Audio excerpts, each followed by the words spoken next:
Good evening and welcome to the second round of the BSR GT Sprint Cup. We're back at Silverstone. Yesterday's second race unfortunately held off because of the iRacing gremlins, but we got a 25-minute race like yesterday, but the top 20 is reversed. Yesterday's winner was George Wright. I've got Jake with me in the commentary box tonight as well. Jake, what do you think about this second race then? Yeah, it's definitely looking like an interesting grid. This is my first time broadcasting the BSR GT Sprint Cup, so it would definitely be an exciting one, I think. Looking down the list of drivers, I've not really seen many. I've heard of Jamie Rushworth, though. He's a very good BTCC driver, so I've been told, and so I've seen. Also looking through there as well, Matthew Dalton, I recognise him in there as well, but other than that, the field looks like a few regulars to the league, but not anyone I've really seen about. There was a fantastic battle yesterday for the podium positions, but it was all about George Wright, who took the victory. Great start from him, but he's got to do it the hard way today. He's starting from 20th, so it'll be interesting to see how he goes from 20th.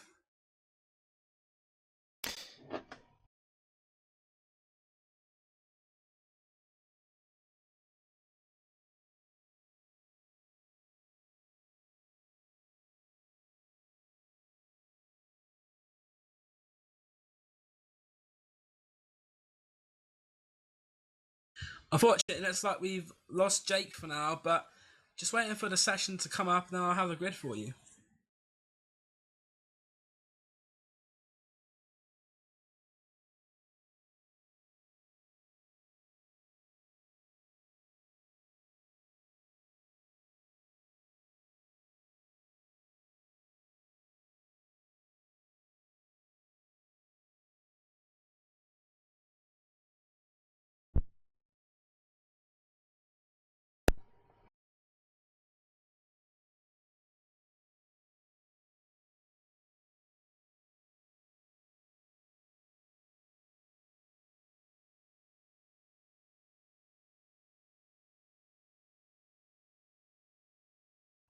Few technical difficulties at BSR TV, but we hope to get this sorted for you very quickly. Jake's back now. Jake, I was saying about George Wright starting from 20th place, a bit of a different challenge for him than he had yesterday. Yeah, he led the field from the front yesterday. I think he was definitely out there. He led the most laps of the race. It's going to be difficult for him coming through from the mid pack, should I say? He's going to have to work his way through the slower traffic. Not only is that, he's going to have the slower cars on the back that maybe not as experienced as he is in the circuit racing and around Silverstone. They could be pushing onto him. They could make a little mistake, and that could end his race early on. But it's all down to how George wants to play it out to start with. If he plays it the right way, he can easily make the way through that field and make his way to that P1 position again.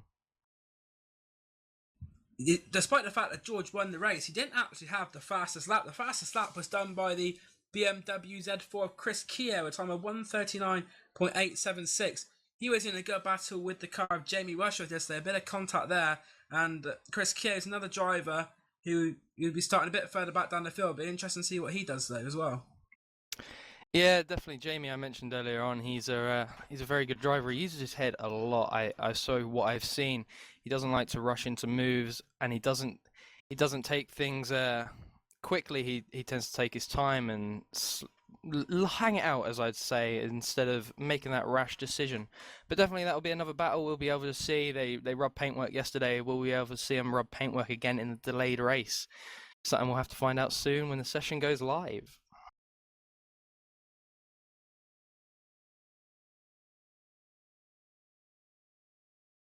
Yeah, so yesterday's results saw victory for George Wright, but second place was the car of Michael Stevens. So a very good time from Michael Stevens to be second place. And in third place in yesterday's race to round off the podium, we had the car of Oki Stokenberger. Was it Oki Stokenberger? Let me check through my results. Yeah, it was. He came through. Yeah, I saw him taken early off though, early on in the race, which set him back. But he managed to get it back through the field quite quickly and regain that P3 position, which I thought was an incredible drive by him. Yeah, there's a good battle going on between. There was the car of Alan Tessier involved as well. Jamie Rushworth, so there was intermark battles as well. We had the BMW Z4, the latest GT3 car on the service, but also those RUS are getting stuck in as well, proving that there wasn't really a car, I think, which was superior. They seem to be quite well matched in this series.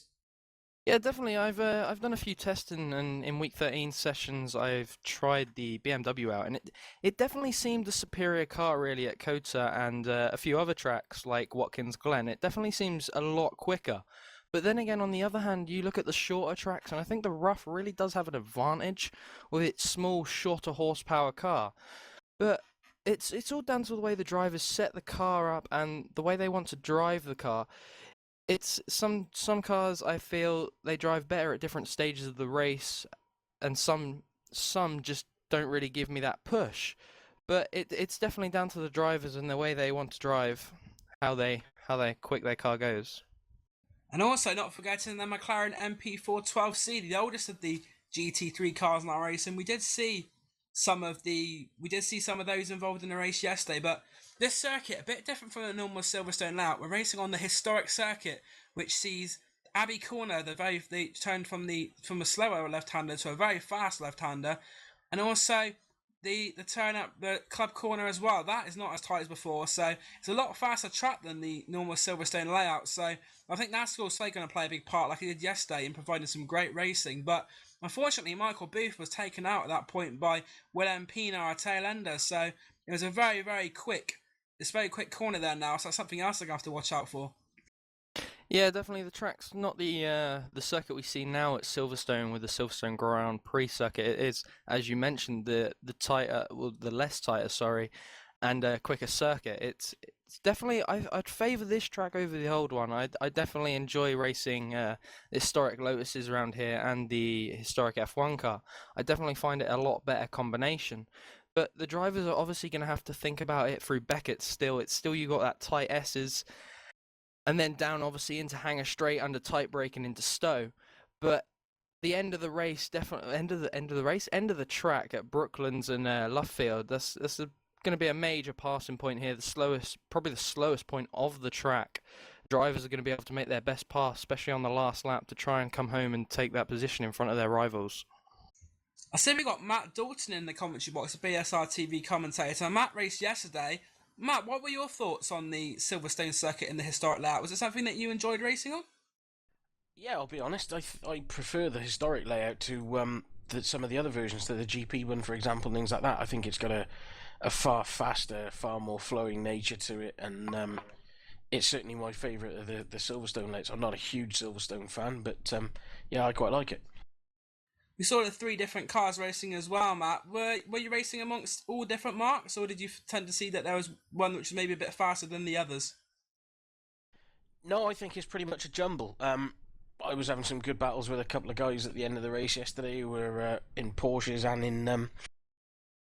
in a couple of the McLarens as well, so it seems to be fairly well balanced. I believe there's a perception that possibly at some circuits the Z4 has a slight advantage, for example, if it's tight and twisty, whereas something with longer straights, the McLaren has a bit of an advantage, but it seems pretty well equalised to me. Yeah, something like that, which makes the series so great. It's a bit like the Blanc Pond GT series, really. Some cars will be faster at others, but on the other tracks, see some of the cars which maybe don't perform so well at other tracks having an advantage. I think it sort of makes the series a bit better, really, because you don't quite know what sort of car is going to be at the front, I suppose, with that, because all the tracks have different strengths and weaknesses along with the cars. Yeah, absolutely. And I will say one thing. I think it's fantastic to see when you're on the grid or when you're watching, the replays or when you're watching the races on YouTube. It's fantastic to see the three different brands of car with all the different liveries that everybody's got and running as well. I mean, it just adds to it all and makes it look like even more professional. I think it's fantastic, and it's really good that iRacing have gone this route. Hopefully, they'll add some more stuff in future. I believe there's a Mercedes SLS that would sound rather nice. No, definitely, that would be good. So, we saw you racing yesterday, Matt. How do you feel that your race went for you? Pretty well. I didn't have an awful lot of time due to home commitments and things like that in terms of putting the kids to bed, so I missed qualifying. So I managed to get 2 laps in and actually ended up starting just about last. So to come through from 51st, 52nd place back to 24th, I think I overtook more people than anybody else. So I was pretty happy, and my race pace was pretty good. So I'm cautiously optimistic for tonight. I think a top 10 is there or thereabouts for definite. Look forward to seeing that. As you said before, 53 entries, that proves that there's a lot of interest in the BSR Sprint Series and what BSR have done. That must be very pleasing for the organisers as well to see so many drivers coming out for these sessions. Yeah, absolutely. The guys run the BSR British Touring Car Series, as we know, as we've done commentated on, and we've covered for a while now. That's gone from strength to strength, and next season is going to be fantastic with that as well. Some big prizes on offer and things for that, and it's really attracting some big name teams as well. So they're proven in their track record, and it's a well-run series. It's a bit of a shame iRacing bailed on us last night, so we couldn't get the 2 races done. But it does give us an opportunity to come back tonight and have a bit of a break from yesterday and refresh itself. So, do you think that having the extra time would have helped a few people? Obviously, someone like George Wright, who was a lot quicker than some of the rows yesterday, probably was not very happy about it being delayed. But do you think this may give people a chance to find maybe the extra few tenths they were looking for? yeah, for sure. Anybody who's had a bit of time today to run some practice and things and work on setups will have maybe eked an extra tenth or so out. And with a race under your belt, you're aware more of what the tyres are going to do and what the car's going to do through a race, so you can make some changes to balance that out as well. So for sure it'll help some. For me, not so much, because to be honest with you, I tend to just jump in the car and drive it. But we'll see how it goes. We see that the GT series goes to a lot of different tracks. Is there any tracks later on in the season that you're looking forward to racing at as well? Yeah, Brands. Definitely Brands Hatch. I'm not too sure off the top of my head what the schedule is, to be honest, but Brands Hatch will be amazing. Quite looking forward to Kota as well, even though it's not one that I'm massively quick at. We see also Autumn Park on the calendar, and not quite sure how it's going to work, but it could be there's a qualifying format where they only the top 28 or 29 qualify. Would you think that's a format which will be popular with the drivers, considering though that it is now it's a solo qualifying session, which is different from what we've seen before? So the pressure will be on definitely at those races not to make a mistake, because you might not make the grid for Alton. Yeah, that's possible. Whether they'll try and decide to run Alton as 2 servers for the race to try and balance that out, I'm not sure. I think that's probably something they're still undecided on. Certainly Watkins Glen I'm looking forward to. That's a strong track for me. Daytona Road is a good track for me. Bathurst will be interesting because that place is a battle at the best of times. Alton Park, yeah, love that place, and Brands Hatch. And of course Lime Rock, I managed to pick up a win in the Porsche Cup last year, so I'm quite looking forward to that one as well. Yeah, a lot of different variation in the calendar, but also tomorrow sees the start of the BSR touring cars for a 5th season. I know that you're quite heavily involved in that in the commentary box. What do you think about that season starting scene? Yeah, it's going to be fantastic. The BSR, the BSR TC as it is now is been renamed. Launches tomorrow. There's a $1,000 prize fund up there for the top finishing teams, and there's some big names have come into that. The Radical Steel Series guys have entered a team. The likes of Chepelevsky are going to have a real go at it. Katz has been back practicing. That's another one that's going to be a real good one to watch. And of course, that's covered by the lovely people here at BSR TV as well. So it's well worth tuning in for. The new build's also seen that the Z4 and the implementation of traction control. Do you feel these are having any impact at all on the racing? Yeah, for sure. Especially at a slow speed corners. It's something that takes a little bit of getting used to. You can lean on it quite heavily if you've got it set at full, but equally, again, sometimes you need to be able to turn it down a little bit because you want the car to slide to come out the corners better. So what everybody tends to run is a bit of their own balance, but it's an interesting one, yeah, for sure. It's something that's going to make a real difference, I think, probably in cars like the HPD. Do you think that traction control is something which iRacing needed? A few people have said that it's maybe not so realistic and that some cars maybe don't have traction control, but do you think on a whole traction control is a plus for iRacing? It's a service which prides itself on realism. And at the end of the day, if you're going to pride yourself on realism and every series, like the GT3 series and the Blancpain series, is running traction control, it kind of, whether they wanted it or not, it is something they had to look at. Definitely. Good luck for the race, Matt. And I'll come back into you, Jake. You've heard what we've been talking about. Is there anything that you'd like to add to me and Matt's discussion? Definitely looking forward to the BTCC starting tomorrow. I know the few big names definitely coming in there, as Matt said, the Radical Seal Series guys. I see them race weekly at the WCS, and they're definitely a really good team, really good force to be reckoned with as well. So I reckon they could put up a good fight in that series. Obviously, there's the regulars in the series though from last season.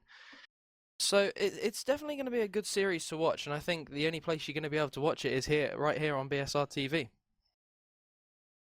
Definitely the only place to watch it is on BSR TV. And if you're online and want to know a bit more about BSR TV, there is the website as well, which is www.bsrtv.net, which has all the details. Chris Cohen works very hard on that behind the scenes with his articles and race reviews. And also, if you like BSR TV, don't forget to give us a subscription onto YouTube, which is also where we have all the backlog of archives from all the great races we're showing. And if you've joined in for the BSR GT Sprint Cup and wondering where it is, the reason we have no racing on the screen is we've got a bit of a delay in setting up the grid for the session. Steve Richardson, the series organizer, working very hard, and obviously with the sessions yesterday and the way that worked out, we got a manual grid because there's some drivers in the session today who weren't in there yesterday, and it's a lot of organising to do. So the session is delayed by a little bit, but we will give you 25 minutes of racing as soon as we can. And Jake, the work that people like Steve put in to this series, definitely something which has to be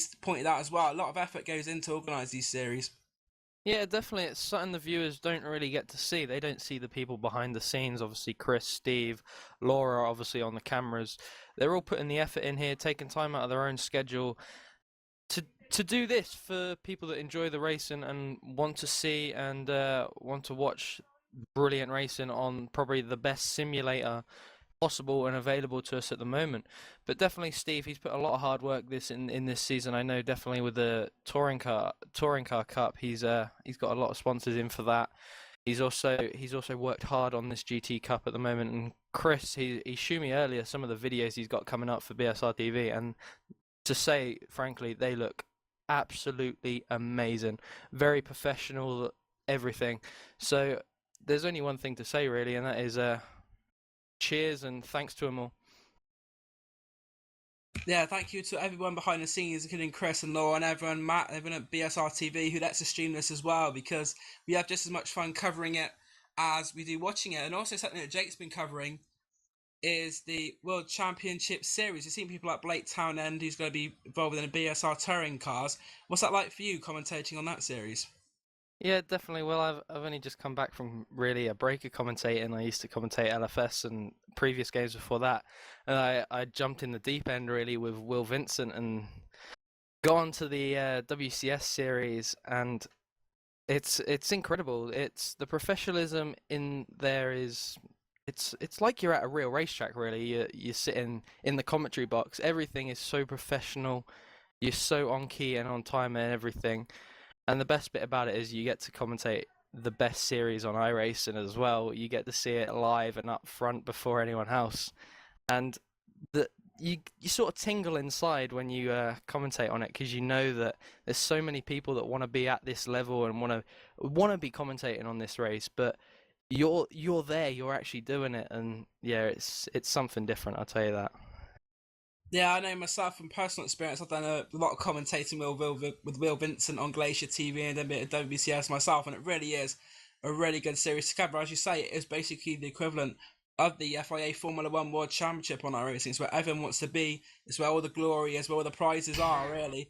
Apart from the BSR touring cards, of course, which has got a very, very big prize pot. But definitely one of the best series, if not the best series, in all of the iRacing calendar, really, as far as series goes. Yeah, there's definitely a big prize put up for that as well. And another thing I also commentated on last week was the Skippy Big Grid race, which you can't say we're on BSR TV, but it was top four were from UK and I, which is something that you don't generally see. Top four from UK and I winning a 50 car gridded race is incredible. The amount of people that stayed up to about 10, half 10, 11 o'clock was incredible. That's probably in part due to the UK and I Skippy series, which we see on Monday nights here, which people like Alan Piercy and and Blake Townend all racing and have gone on to do very well in other events. Alan Piercy, so in particular, I'm very, very pleased to see doing well, because he was somebody who I raced with a couple of years ago back on Forza, and to see him coming into this environment and doing so well, it really is good to see. Yeah, I said on the stream, and I'll say it again. I was amazed by the racing. It was incredible. The side-by-side action. We were 3 wide at some points. We were 3 wide into Canada corner at one point, and we didn't think they were going to make it through the bend. But somehow they managed to sort of file it out on the exit, and they got going again into Bill Mitchell Bend, and then coming up to the home straight again up the hill. It was they sort of wanted to go 3 wide again into turn one. It was definitely something to be interested in. Because of that, I've gone ahead and I have brought the Skip Barber car, so I'm planning on racing a few of them this season. So it'll be interesting to see if I'm any good in them. Yeah, the Skippy is something which I've had a bit of a dabble in as well. I don't really do much racing because my laptop really isn't up to spec and has a few freezing issues, which, as you can imagine, racing with that isn't really ideal. But if I can try and get issues sorted, I would like to do a bit of racing this year as well.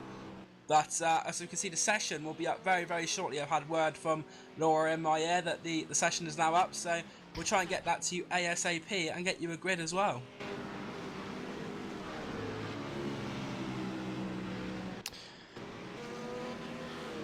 So now we're looking at the car of George Wright, who finished yesterday's race in first, taking the victory, and very good mature drive from George. He's had a bit of criticisms in the past for his driving style. I think he actually has taken some of it on board and is making a much better racer.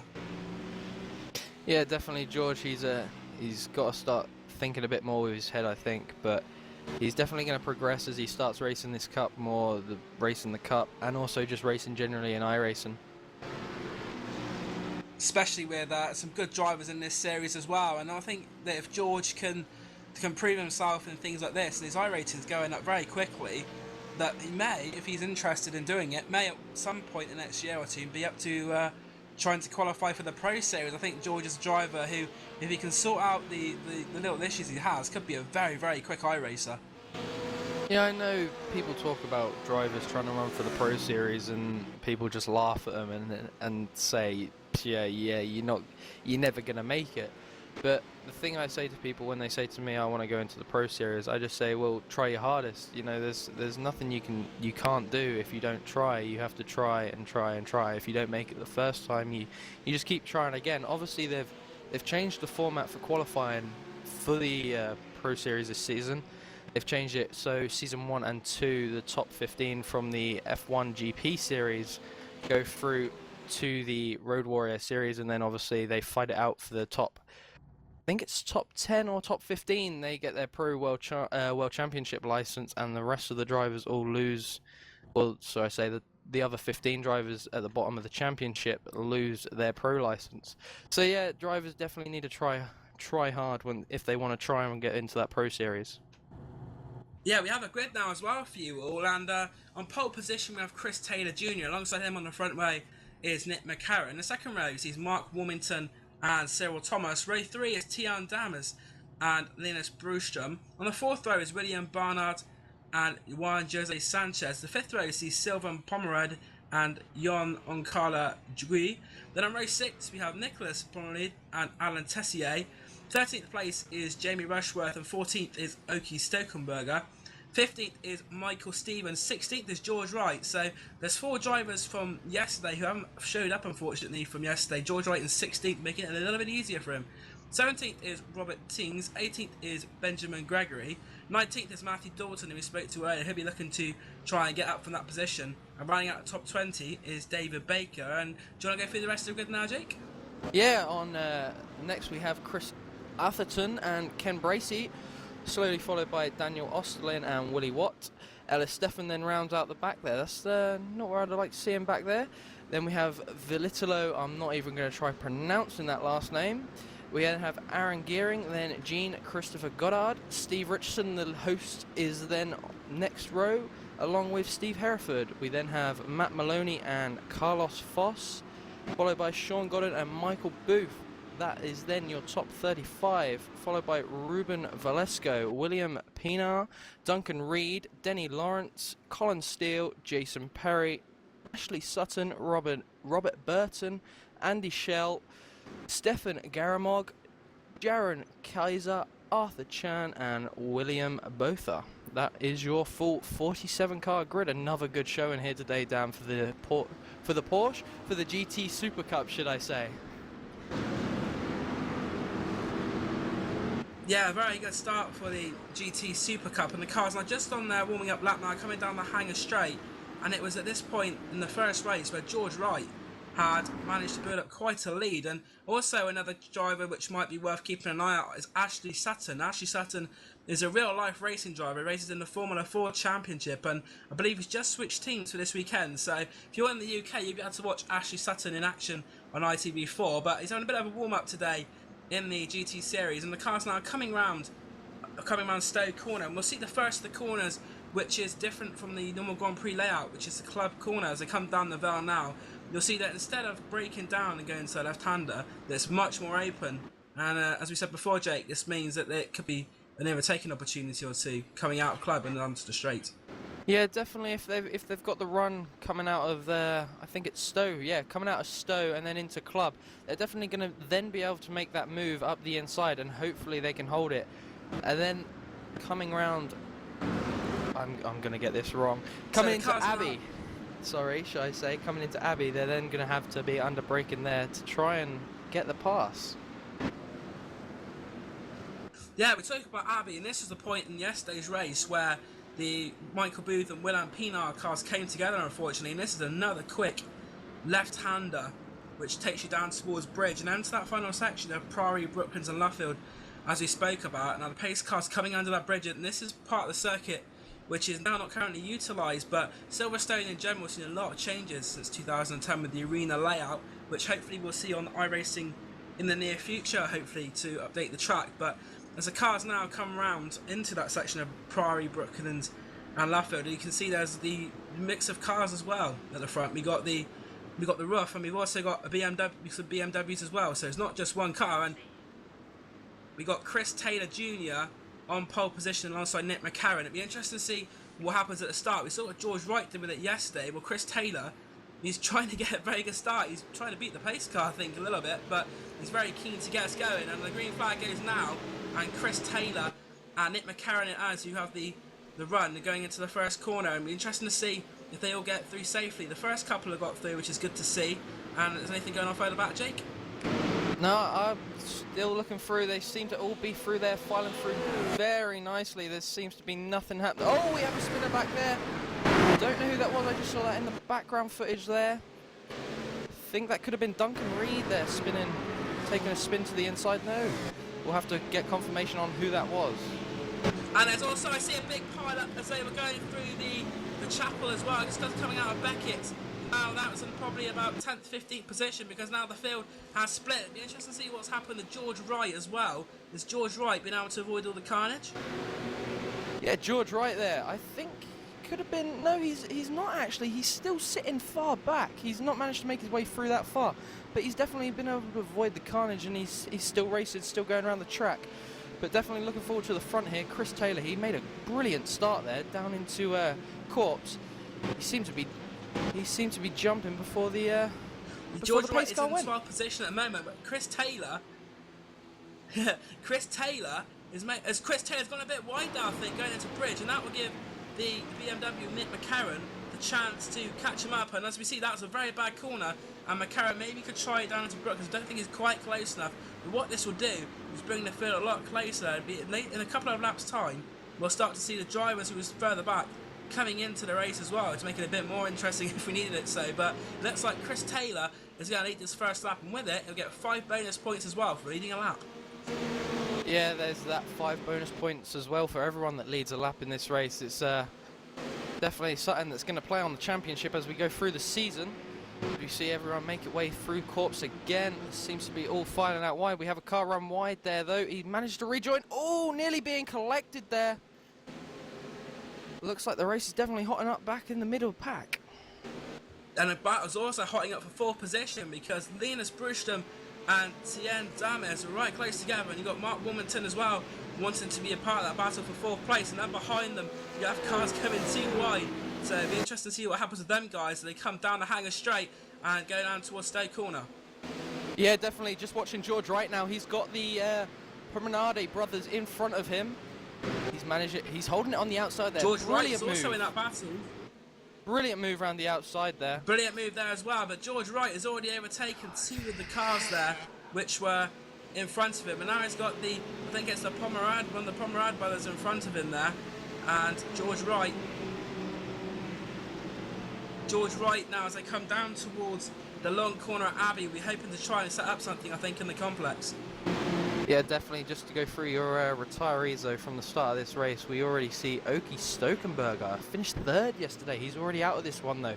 He obviously got involved in some lap 1, turn 1 incident. We also see Steve Hefford classified as out of this race. And Sean Gordon, though, he's now managed to bring that damaged car out of the pit lane to rejoin the track. Chris Taylor, while we're saying that, seems to have dropped down a lot of positions, so something's happened there to Chris Taylor, who started the lap in the lead, and Nick McCarron now leads, and Chris Taylor down in 5th position. And there's a contact from behind there. That's a car of Mark Wilmington, I believe, the Z4. So Chris Taylor has been pushed round at Cops, and I think that if he's not got any damage, he's still going to find himself down the field. And I think is that Mark Wilmington off in the distance? I think in front there's a car on the grass. No, Mark Wilmington still managing to keep going along. I don't know who that is. We'll have to get confirmation later as we go along. But I've been watching George Wright for the first couple of laps here, and he is making that progress through the field, already up into 11th from that P16 start. He's trying to find it a little hard, though, getting past Sylvian Pomenard, but he's still got the laps to do. He's still got time in this session.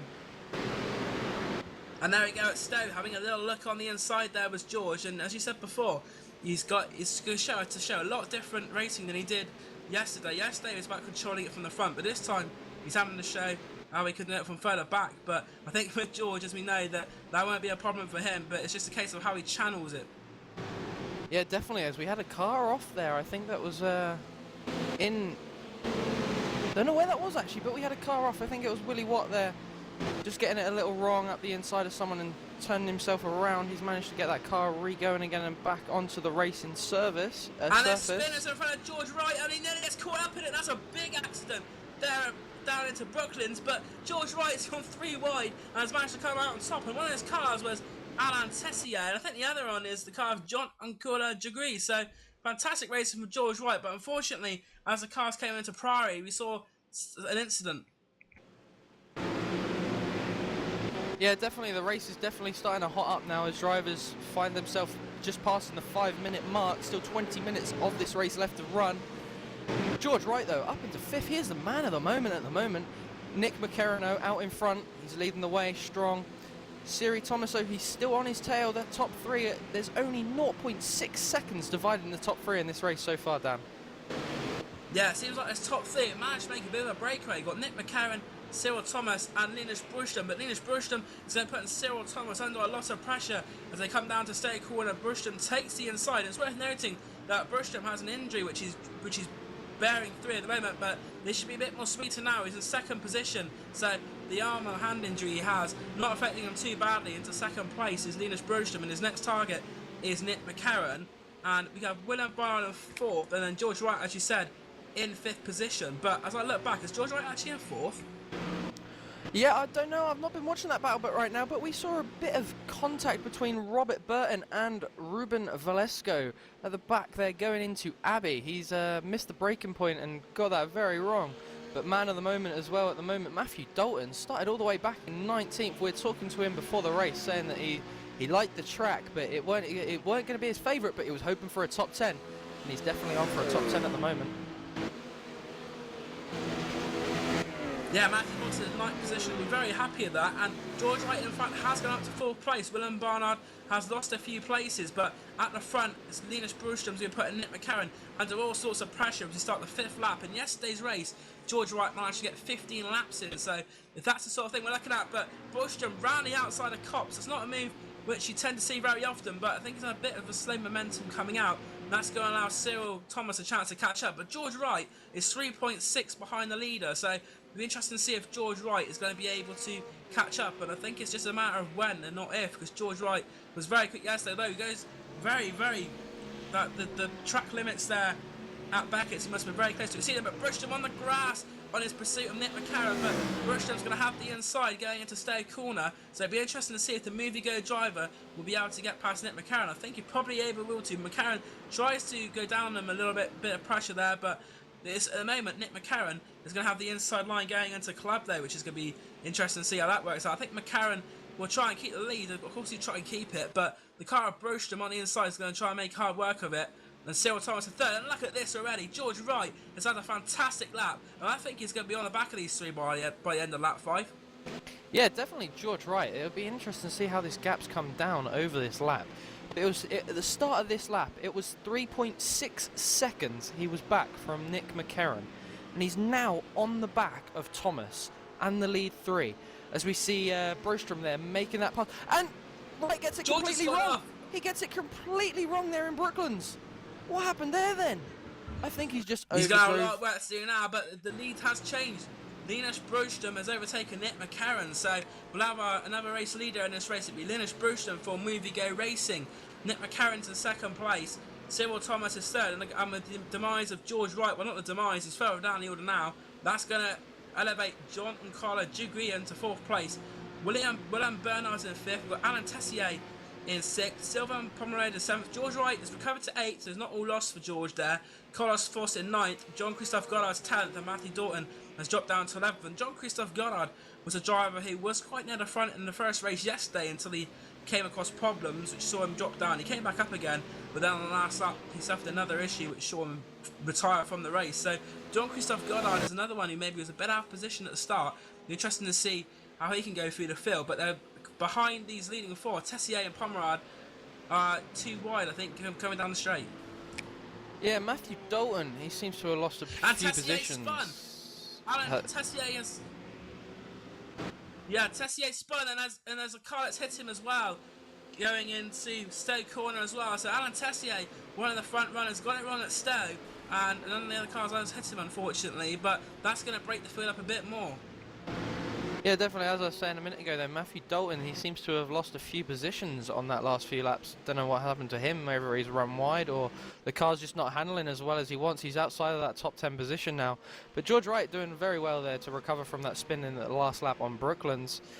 Seemed like he got it all wrong. He tried pushing that car a little too hard. He saw the lead in sight and he wanted to go into it a lot earlier than he was expecting. But Brostrom leads us out now as we head on to lap number 7. Yeah, it'd be interesting to see what sort of lap time Linus Brostrom doing. And this last lap was a 1:41.077, and if you compare that to the fastest lap yesterday, Chris Keogh, a 1:39.876, that lap there is coming up. It's about two and a bit seconds slower than the fastest lap yesterday. So, but Linus Brostrom, I think, is starting to pull out a bit of a gap to Nick McCarron, but behind him the battle is raging on, and I think there's been a change to third place. I think that John Ankula Jagri has found his way past Cyril Thomas, and George Wright up to 6th place, and we saw him have that moment before, but he's catching up to them very quickly again, and it'd be interesting to see what George Wright's last lap time was. Yeah, George Wright there, he ran a 1:39 the last lap, so it's not the quickest he's been so far, but he's definitely got more to push after taking that spin. Whether his tyres are feeling the full effects of that, though, we'll have to find out as this race progresses, as we've only now got... We've had 10 minutes of session. 1:42 on lap 6 for George Wright, and he's about, I'd say he's about a second behind the car of Sylvain Pomerade in 5th position, and George had a 15-point lead in the championship, remember, going into this race, and his nearest rival in the championship doesn't actually seem to be... I can't actually see him on the top 23, so as far as the championship's going at the moment, George Wright is having a very advantageous run. Jamie Rushworth also, we mentioned him before this race, not having the strongest of races he's had so far this season. Seems to be a little bit off pace, or he's been caught up in something. That car doesn't seem to be handling as he wants it to be. He seems to be getting passed by drivers left, right and centre. That car definitely got a problem. We'll have to find out after the end of the race. But to run through your retirement so far, we have Steve Hedford, who's back out on track again, but Mark A. Warrington has retired, William Peanut has also retired, Stefan Garamog has retired, and they are your only 3 retirements from this race so far, Dan. Yeah, but in the battle for second place, John Jogi is going to put Nick McCarron under a lot of pressure for the second place. But it was also just allowing Linus Brusham to pull away a bit. 1.2 seconds on the previous lap, but this battle for second, and also the battle behind for fourth and fifth, coming down towards Stowe, will be interesting. But I don't think John's going to try and pull out. In fact, John does pull out. He proves me very wrong. And Nick McCarron, though, is able to keep the position, but the two RUS behind, fighting very hard. Behind them, there's George Wright as well in the BMW Z4. But all this battling is going to allow Linus Brustrom the chance to pull away. As I said, it's a 1.2 second lead. But the top 10 at the moment is Brustrom leading with McCarron second. Jagui is in third. Cyril Thomas fourth. Sylvain Pomerade fifth. George Wright is in sixth. But George Wright all over the back of the car in front of him. We've got Carlos Foss in seventh. John Christoph got at eighth. Matthew Dalton back up to ninth position. So Matthew Dalton gaining his positions back, which you said he'd lost earlier. So good job from him. And another UK and I regular, Ken Bracey, in 10th position. Yeah, definitely this grid starting to spread itself out now, though, as we normally see in any GT race. But this GT sprint race is normally as fast and furious as George Wright tries to make up the inside. Not going to be able to make it there. Will he be able to make it going into Brooklyn, though? He gets up the inside there. He makes that look a breeze. He's definitely making the way through the field, as he's now got Cyril Thomas and Pomenard in his sights. He's also got John Girardi in front of him as well as he runs wide. It's all going on in front of him. We'll have to see what George will be able to do in the next few laps.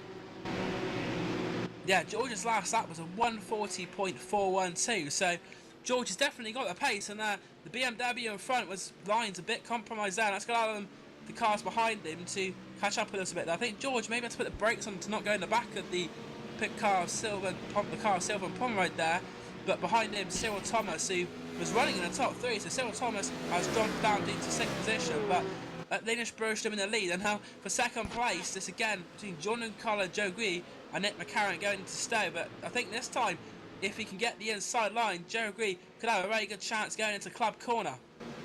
Yeah, definitely. Back there a minute ago, George Wright getting into the back of Pomenard, though. I think he didn't anticipate his braking point there. It seems to have dropped him off of that battling pack there for second, but I'm sure George will be straight back up there. As Nick McCarron, he's got the inside line. Oh, it looks like it's getting tight up here, Dan. It's definitely getting tight up here, but we've got to look down to the back of the field. Chris Taylor, early race leader, he's now down into P27. He's definitely throwing this one away.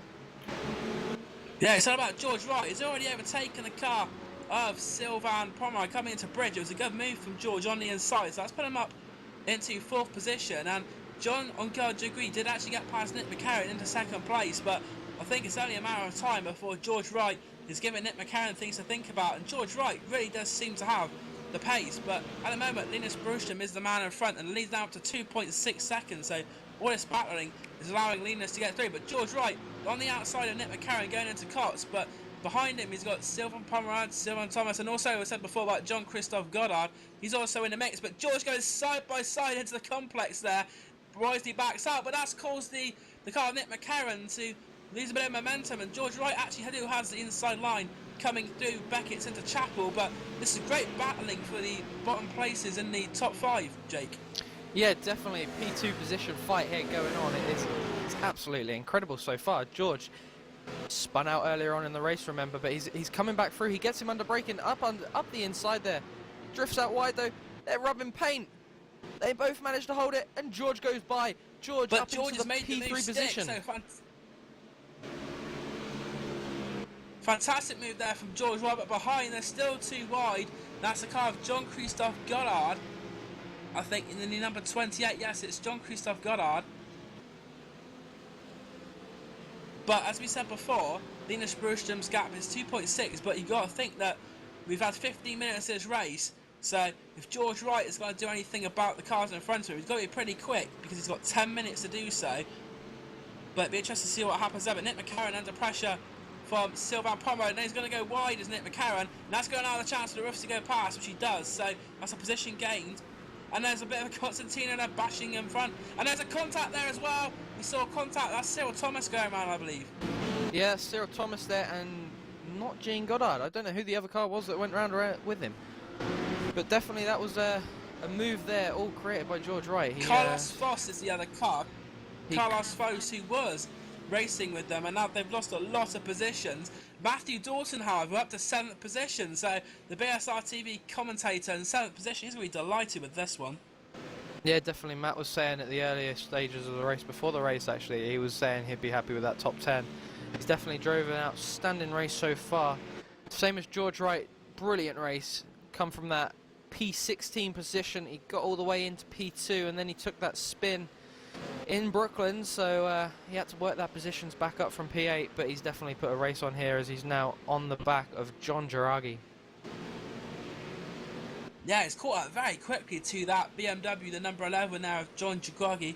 So George Wright, I don't know what it is about George, but he just seems to be finding time where others cannot. And speaking of cars coming through the field, Ashley Sutton, our Formula 4 driver, is up to 16th place. And the car in front of him was Carlos Foss at the beginning of the lap, but it'd be interesting to see if he's managed to find a way through or not. Yeah, Ellis Steffen's another driver. We were on about him earlier on in the race. He was down in P23. Now up to P11 after all these incidents we've had during the course of this race. I think there's only now 7 minutes to run, so the session's not really got very long left if drivers want to make that final move and try and get that top 10, maybe top 5 position, or push for the lead as George Wright's trying to do to extend his championship position. I said about Ashley Sutton. Ashley Sutton is a man providing a lot of entertainment at the moment. He's gone past the car Carlos Foss, and now he's going to try and have a go at the number 2 car, I think, of Duncan Reed, and he's gone past him as well. So Ashley Sutton we'll find in the top 15, I think, when he comes past this time. So the CQR car moving up the field in the BMW Z4, that is Ashley Sutton. And Ashley Sutton, I said he's gone past Duncan Reed, he's up to 13th position. So Ashley Sutton 13th, and the next target is Matt Malone, and Matt Malone is also a very, very good road racer. He's on 12th position. He said before Ellis Stevens level. And there's BMW behind, going all over the place at Cops on the exit. He just gets back on the track, I think, but very tense moments there for one of the BMW Z4s. But Linus Brostrom's lead to John Jiragi is 2.8 seconds at the moment. Yeah, definitely. I've been watching this gap for the past lap or so, and George Wright's gap now down to a 3.17 to Linus Bostrom as well. So either Bostrom's just letting off a bit, trying to ease it to the end of the race, saying I've only got 5 minutes or so left. Do I want to keep pushing and maybe risk losing the lead, or should I slow up a bit and take it carefully? I think he's definitely starting to take that second route, but it's definitely, this race is definitely playing into the hands of George Wright and John Jiragi.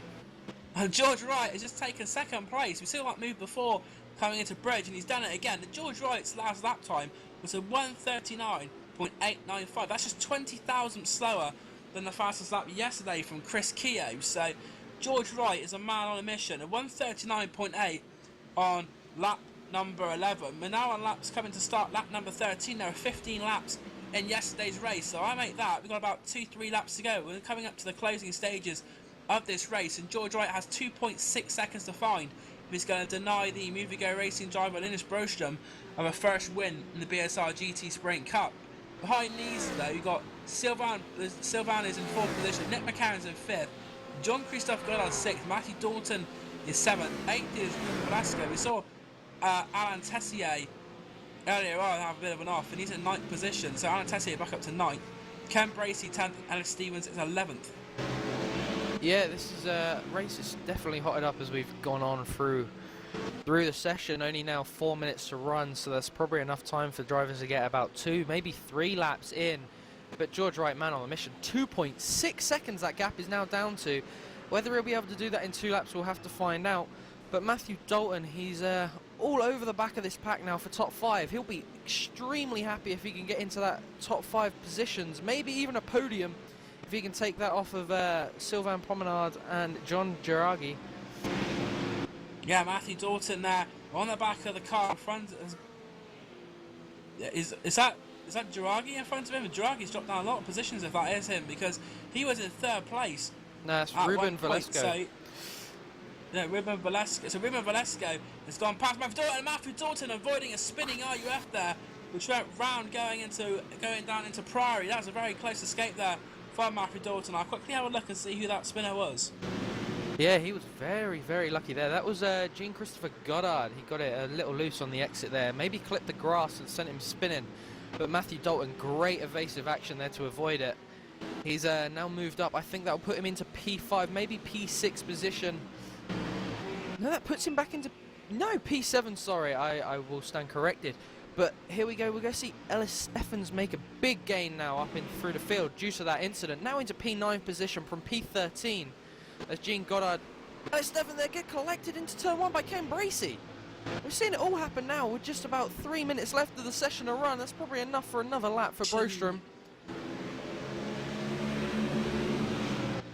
A lap or two, but I think Linus Broström, we're hoping it ends as soon as possible. George Wright took 0.6 of a second out of Linus Broström on the last lap, and George Wright really is looking to try and catch up to that car. He said before about Ken Bracey, and Ken Bracey now having a big battle on his hands with the car, Matt Malone. So Matt Malone is going to try and get down the inside of Ken Bracey coming into Stowe Corner. Yeah, that definitely looks like a good move there. He's managed. Has he managed to make it stick? I don't really think so. He's not managed to make that stick. It wasn't there. Matt Malone. It was Carlos Foss on Ken Bracey, but he's cut the position there, and Ashley Sutton involved as well. Ashley Sutton was up to 12th position at the start of the lap, so Ashley Sutton is trying. He's also bringing Jamie Rushworth along with them. But I think for these last couple of laps, the attention's going to be on the front. So I think George Wright definitely going to be trying to make an impression on Linus Broström as they start the 15th lap. Yeah, now just 1 minute 20 left of the session, so I think this is going to be the final lap. As George is about to cross the line, we'll see the gap. The gap has gone down by 1.2 seconds. He's down to 0.8 seconds now. This is incredible, Dan. We're going to have to keep our eyes on this as the battle comes down now. Oh, this is going to be an incredible battle. Yeah, George Wright's last lap time of 1:39.852, and you can see him visibly catching the car of Linus Broström in front of him. George Wright won the first race yesterday, and you can see race 2 looming ever so closer in the front of that BMW, and George Wright could take a double from the Sprint GT Series, and he started in 16th position, don't forget that. But George Wright, despite having a spin and a bit of a setback early in the race, has put it behind him, fought well, and now he's literally about 2 car lengths behind the car of Linus Broström, who leads. But just to make things a bit more interesting, we got traffic as well in front of these 2 leaders. Yeah, definitely, as they now come under the bridge into Priory. It's going to be one of them last bend moves if we see it happen. Will he dive it up the inside through Brooklands maybe? He's 2 cars off. There's a lap traffic. That's his teammate. That's Linus Broström's teammate. They're getting out of the way for him under the bridge into Priory. He's right on his backside. Broström, there's contact. Broström there defends the inside. He runs wider, coming out into Brooklands. Going in, to Brooklyn and Priory, but I think Linus Broström, is just about going to hold off George Wright. For George Wright, I think it's just a case of maybe 1 lap too short. But Linus Broström, he defended well when he had to, and Linus Broström now has gone past Woodcote into the final time, and he's going to take the checkered flag in the second round of the BSR GT Sprint Cup. Linus Broström, but George Wright, another great performance from him. But don't forget, John College-Degree, he's taken 3rd position. Those are our podium finishers. In 4th place, we have Sylvan Pomeroy. It looks like a big battle coming behind for 5th, which Ruben Velasquez takes. And where's happened to Matthew Dalton? Is Matthew Dalton going to finish 6th, I wonder? Yeah, Matthew Dalton, he's already gone through. He's finished 6th. Alan Tesler in the 7th position. Ashley Sutton there, our GT4 driver there in 8th. Ella Stefan in 9th. And our last top 10, Nick McCarron here. He started in 2nd for this race. He's dropped back a fair few. That rounds out your top 10 there. Yeah, fantastic racing from Silverstone, but George Wright, 1st and 2nd place, he's going to have a clear championship lead, and I'm pretty sure he'll also have the 5 points for the fastest lap as well. So a very good points gaining exercise for George Wright in the 2nd race. But this 2nd race really has been interesting. We saw battles all throughout the field. It was just like yesterday's race, but fantastic driving from all involved. I didn't see many incidents on track, so a lot of respect shown as well by these drivers. Yeah, definitely, there was a lot of respect. There was a few racing incidents, but that's what you expect when racing around such a tight and narrow track like Silverstone. But the drivers, you've got to have it, you've got to give it to them on a plate, really. They were outstanding. George Wright, he definitely got to be my driver of the day, Dan. I don't know about yours, but starting back in P16 and then all the way up into P2, he had that spin as well, dropped back to P8, back into P2 to challenge on the last few laps and bends, you know. It was an incredible race for John. Also another guy, Matthew Dalton, shone out for me in that one. Started P19. got to remember that he said before the race he'd be happy with anything inside that top 10, and he pushed for the top 5 position, and he pushed and pushed and pushed, and P6 is where he finishes in this one. I'm sure we'll get him in here for a pre-race interview afterwards. Yeah, we got some drivers. I think Jake will do the interviews with our drivers. I think there's some very happy drivers there ready to come down into the commentary box. But as we said, it was a very, very good race from all. And it's a great start to the Sprint GT series. Yeah, you couldn't have said any more. It's been a brilliant, brilliant time commentating as well, I could say, Dan. Had a great fun doing round 2. Round 1 yesterday, obviously, it was not broadcast live, but that was definitely a race to watch as well. You can go back and watch both these races on BSR TV. And yeah, we've got more coming up for you soon. We'll have driver interviews. Just stay tuned. I believe that Matt Dalton's here already, Jake, so if you'd like to get the interviews underway. Matthew, brilliant race, mate. Brilliant race. You said to us before the start of that one that you'd be happy with anything inside the top 10, and starting P19, that was a big challenge for you. Yeah, no, well happy with that. I knew the pace was good. You know, from last night, I knew I'd managed to make some places up, so as long as I kept myself clean, I had half a chance at it. And I think a lot of the guys in front were sort of really battling quite hard with each other and things like that, so I just kept my head down and tried to keep myself a little bit of space between what everybody was doing in front of me, and yeah, it worked out really, really well. Well happy with that. Yeah, I mentioned you before the race, when in our pre-race build-up, that you're a driver that likes to use your head. You don't rush into moves, and you sit back. You prefer to sit back and wait for opportunities to come, and hopefully take them opportunities. If not, you'll happily wait again. And that's what you did in this race, really, Matt. You sat back, didn't you, and waited for the incidents to happen. Yeah, I mean, at the end of the day, I knew, as I said, I knew my pace was quite strong, so I knew that for example, when I caught up to Nick McCarron towards the end, I knew if I got an opportunity, I could make it work. But equally, I was quite happy letting the guys like Ruben or George, who were, you know, really, really fast, get mixed up with everybody who wasn't, because I could see them all tripping each other up. So I could just sit back and, you know, and wait for the carnage to unfold and the opportunities to open up, and it worked out really, really well. So no, I'm really happy with that. Yeah, it was definitely a great race to watch from our point of view. Whether it was as great from your point of view, passing all them cars in traffic and everything, you done an outstanding job there, Matt. Have you got any anticipations for the rest of the season then? Yeah, I'm really looking forward to Watkins Glen. That's a track I go well at. Silverstone is not a track traditionally I do well at, so it's a really strong start. Useful points, especially today. And yeah, when we move on to some of the later tracks, I think that's when it's going to suit me a little more. And yeah, I'm confident I can pick up some good scores. Yeah, well, congratulations on your top 10 finish. You drove an outstanding race, I'd say, for myself. I don't know what Dan thinks, but congratulations on your top 10. Cheers, guys. Yeah, I think Matthew drove very, very well. And speaking of driving well, George Wright was second place, but he was very, very close to being disqualified from the race. He was 1 instant off of the instant limit, so George had to be very, very careful there. But I believe Jake is standing by that race winner, Linus Bergström. Yeah, I've got him in here now. Well done, Linus. Great race. Thank you very much. Great race there. From definitely watching from our point of view, I'll say again, you drove an outstanding race. You had your times where you had to battle hard and fight hard, especially against George when he was coming in at the last few bends there. You defended very well. Yeah, I just stayed left in that turn and hoped for him not to spin me out. But after he hit me there, I got a bit of a gap again, and then from then just had to take the last couple of turns. Yeah, we saw after there you ran slightly wide. We thought he was actually going to make the move up through the inside of Brooklands, but you told him no basically, and you told him where to go, and he backed off really, and it was a charge to the line that he didn't really have any competition for you. You were the man that was always going to cross that line first.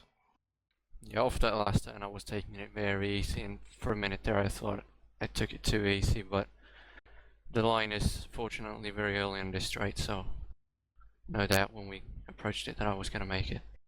Yeah, did you find the racing hard in traffic, or was it quite easy from your point of view? The first few laps when I was back there in traffic, I felt like I could pass guys on the outside. I don't know if it's the setup or if I just trust my car a lot more than most other guys do. Yeah, we I saw was you. able to make passes on outside of a few turns and stick to car. We saw People on you make inside that seem slow. move on the outside there. Sorry to interrupt you. We saw you Yeah, make don't worry. that move on the outside there of, I think it was John Girardi, I think it was. You made that move right round the outside, which you managed to make it stick round Stowe, which not many drivers can make it stick round there. So talk us through how you did that move. Just got up next to him and pulled around him, and the car was nowhere near to lose the grip, so I just put my trust in it, and it didn't let me down. So basically it was turn it in and hope it sticked, really. Yeah, really. Well, congratulations on your win, and Thank hopefully you. that'll boost you into the top 3 positions of the championship. Yeah, let's hope. So that was Jake speaking to our race winner, Linus Broström. What are your thoughts on what we've seen, Jake? We saw a lot of good racing, and really, a lot of drivers stood out for me there. Yeah, a lot of drivers definitely to watch through this season so far. There was some really, really strong competition from the back of the field. We saw Matthew Dolan come through from obviously P19, George Wright obviously from P16 as well. Other drivers from the back of the field, they just worked their way through really, really well, which it doesn't just show talent, it shows they've got that racecraft as well, which I definitely think is something you need in a series like this with 47, 50 cars. So definitely some drivers I'd say you got to look out for the coming season. Obviously not having the best of race, Jamie Rushworth though, P13, you've got to watch out for him. Maybe Silverstone's not the strongest of track, but I'd say watch out for him at Watkins Glen. Nick McCarron ran a strong race until the end there when he got that a little wrong and ran wide. He's definitely another one to watch. Matthew Dalton, I'll say it again, he's definitely one to watch for that championship contending. And George Wright, brilliant, outstanding. That driver, he's got the championship under his belt at the moment, and he's just going to keep raising the bar and raising it and raising it until he wins that championship at the end of the season. That's going to call my shots.